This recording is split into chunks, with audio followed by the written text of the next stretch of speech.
안녕하세요. 알류심정입니다. 네, 상당히 오랜만에 인사를 드리네요.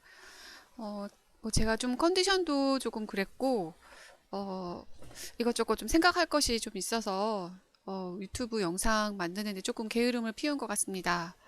네, 조만간 또 좋은 컨텐츠로 여러분들한테 더 인사를 드릴게요. 오늘은 2020년 후기 한국외대교육대학원 후기를 좀 올려드리려고 하는데요. 가장 좀 빨리 먼저 시작된 학교인 것 같습니다. 이 학교가 이제 특별 전형 또 그다음에 일반 전형 이렇게 두 가지로 일자를 나눠서 갔다 보니까 어느 학교보다도 가장 빠른 또 날짜에 이제 지원을 하게 됐었고, 그래서 이제 2020년 후기 지원이 가장 빨리 좀 올라왔던 것 같습니다. 네, 이분의 얘기를 좀 들으시면서 여러분도 어떻게 준비하셔야 될지 방향 설정하시면 좋을 것 같습니다. 네, 그러면 시작해 볼까요? 네, 여러분의 구독과 좋아요는 힘이 됩니다. 부탁드려요. 네, 앞서 말씀드린 것처럼 입시 전형이 이제 특별 전형 그리고 일반 전형 이렇게 그래서 날짜가 두 개로 나눠져 있어요. 그래서 특별 전형은 지원 날짜도 훨씬 빠르고, 그리고 서류 작성하는 제출하는 것도 이제 일정이 굉장히 빠르고, 면접도 네, 대학원 중에서 가장 빨랐던 것 같습니다. 사실 이 대학원 일정 중에서 서강대가 가장 빠르거든요. 서강대, 고대, 네, 이대, 연대 이 정도로 이렇게 지금 성적이 좀 이렇게 그 전형 일정이 좀 빠른 편인데, 이번에 외대가 가장 빨랐던 것 같습니다. 네, 면접 고사도 5월 9일이었고요. 지원도 4월 초에 거의 끝났고요. 그리고 일반 전형은 5월 20일 이후부터 지원이 가능하고, 면접 고사도 6월 13일에 진행이 됩니다. 이렇게 전형 날짜를 나눈 거는 여기 아래에 기재되어 있는 것처럼 실질적인 차이는 없다. 대상이나 선발 방법, 지원 방법 이런 거 다 똑같다고 말씀하십니다. 그냥 지원자 편의를 위해서 좀 모집 기간을 좀 1차, 2차 이런 식으로 나눴다라고 보시면 된다라고 하고요. 원래 서강대 같은 경우는 특별 전형은 이제 교사 경력자들 전형이라고 해서 경력자들만 또 전형을 하게 되고, 또 다른 일반 특수대학원 같은 경우도 특별 전형은 또 경력자 위주로 진행이 되는데, 이 외대 같은 경우는 그냥 날짜만 좀 나눈 것이지 특별하게 어떤 대상이나 모집, 선발 방법에 대해서 따로 나눈 건 없다라고 하시면 될 것 같습니다. 그래서 지금 특별전형 1차로 진행하신 분들이 지금 합격자 발표가 벌써 났어요. 그래서 제가 알려드린 이제 정보를 들은 분도 이미 합격을 하신 분입니다. 네, 합격하신 분의 얘기니까 더 잘 들어야겠죠. 네, 그러면 다음 얘기도 나눠보겠습니다. 네, 전형 과정은 2019년, 2020년 전기 때하고 크게 다를 바가 없는 것 같습니다. 이제 그 각 이론에 대한 이제 설명이 나와 있는 그 파일이 있는데, 그 파일들 네 가지 유형을 아마 이제 펼쳐놓고 그걸 보고 이제 설명하라라고 하는 이제 부분들인 것 같습니다. 뭐 인간 중심 나올 것 같고요. 그리고 뭐 정신 분석, 그리고 인지 행동 치료, 그리고, 네, 이제, 인지행동 치료, 뭐 이런 쪽이랑 해서 네 가지 이제 탑4에 관련된 게스탈트 아마 이렇게 나올 것 같아요. 제 예상입니다. 일단은 이제 후기를 보여주신 분은 인간 중심 이론이 나왔다라고 언급을 하시더라고요. 그래서 각각의 이론이 적혀 있는 그 이제 패시지를 좀 보고 나서, 그 다음 나머지 이제 면접을 보러 들어간 다음 그 이론에 대한 이제 구체적인, 무차적인 설명들을 좀 할 것 같습니다. 네, 전형은 원서 접수 그리고 연구 계획서를 제출하도록 되어 있고요. 여러분 아시겠지만 외대 같은 경우는 보통 교육대학원이 논문 또는 이제 한 학기를 더 이수하는 것 둘 중에 하나 선택을 하게끔 돼 있잖아요. 근데 외대는 전형 지원자 모두, 학생들 모두 다, 재학생들 모두 다 논문을 쓰도록 하게끔 돼 있어요. 근데 이 부분은 이제 교수님이 이제 워낙 연구를 하셨던 분이고, 연구에 대해서 굉장히 중요성을 아시기 때문에 이제 쓰게 하시는 것 같아요. 저는 이 점을 굉장히 저는 좋게 평가하고 있습니다. 왜냐하면 물론 한 학기를 더 이수를 하고 임용에 이제 올인해서 임용 시험을 굉장히 열심히 하시는 것도 되게 중요한데요. 아무래도 이제 그 과학적 실천과 모델을 이제 상담자의 어떤 모델로 지향하고 있는 추세이기 때문에, 상담자가 그냥 상담만 잘하는 거가 중요하지 않다.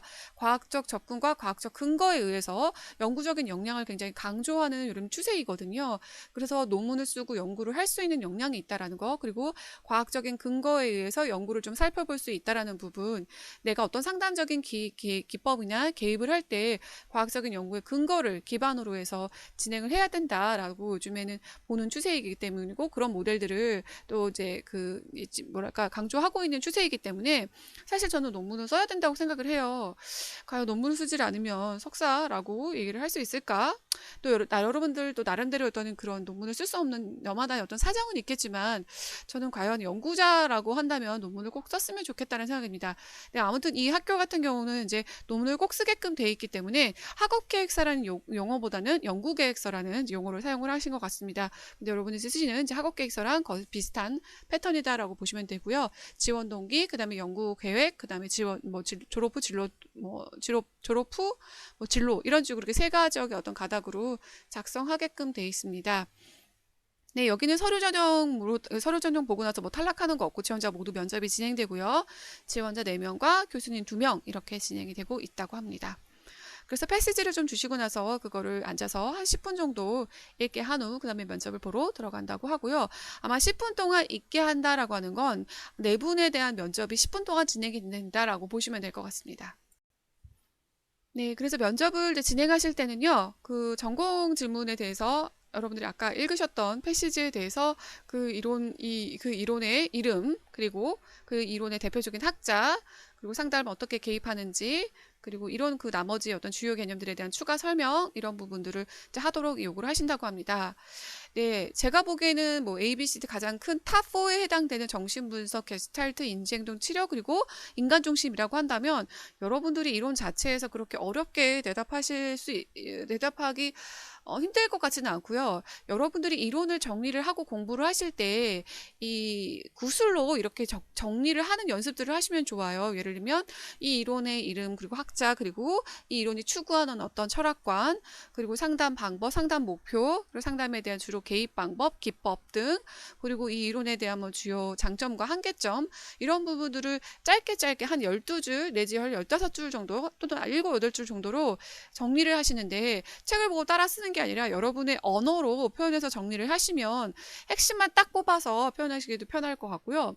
물론 지금 이 학교에서는 ABC를 보여주고 나서 이제 이론에 대한 추가적인 질문을 했지만, 관심 있는 이론에 대해 설명해 보세요. 또는 무슨 이론에 대해 설명해 보세요. 이런 식의 이제 전공 질문들이 나오기도 합니다. 그렇기 때문에 전공 질문은 다 깨알같이 하나같이 아주 공책을 한 페이지를 다 덮는 정도로 많은 양의 외우는 것도 되게 중요하지만, 이 이론을 정말 한 15줄 내지 10줄 정도로 간략하게 줄여서 좀 정리해 보는 것도 필요한 연습이 될 것 같습니다.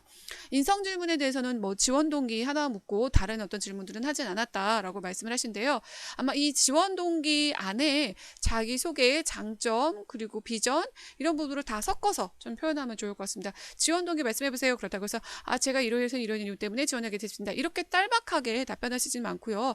본인에 대한 어떤 짤막한 소개, 그리고 어떤 상담사가 되기로 했던 계기, 그 계기와 들어서 자기의 어떤 장점도 같이 설명하시면서 그리고 이러이러한 비전들을 또 실현하기 위한 학교라고 생각을 해서 지원하게 됐다. 이렇게 조금 더 설명을 좀 구체적으로 해주시면 좋을 것 같아요.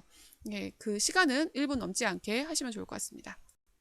네, 후기를 잠깐 간단하게 이제 카톡으로 보내주셨는데요. 네, 그분의 합격을 정말 진심으로 축하드리고요. 아직 뭐 지원이 다 끝난 상태가 아니고 이제 첫 번째 학교 이제 지원하신 합격자 발표 나온 거라서 추후에 다른 학교들도 아마 더 지원을 하실 것 같습니다.